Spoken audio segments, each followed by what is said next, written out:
اور جو توبہ کرتا اور عمل نیک کرتا ہے تو بے شک وہ اللہ کی طرف رجوع کرتا ہے، اور وہ جو جھوٹی گواہی نہیں دیتے اور جب ان کو بیہودہ چیزوں کے پاس سے گزرنے کا اتفاق ہو تو شریفانہ انداز سے گزرتے ہیں، اور وہ کہ جب ان کو ان کے پروردگار کی باتیں سمجھائی جاتی ہیں تو ان پر اندھے اور بہرے ہو کر نہیں گرتے بلکہ غور و فکر سے سنتے ہیں، اور وہ جو دعا مانگتے ہیں کہ اے پروردگار ہم کو ہماری بیویوں کی طرف سے اور اولاد کی طرف سے آنکھوں کی ٹھنڈک عطا فرما اور ہمیں پرہیزگاروں کا امام بنا، ان صفات کے لوگوں کو ان کے صبر کے بدلے اونچے اونچے محل دیے جائیں گے، اور وہاں فرشتے ان سے دعا و سلام کے ساتھ ملاقات کریں گے،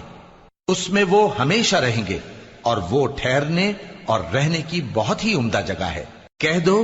کہ اگر تم اللہ کو نہیں پکارتے تو میرا پروردگار بھی تمہاری کچھ پرواہ نہیں کرتا، تم نے تکذیب کی ہے سو اب مڈ بھیڑ ہوگی۔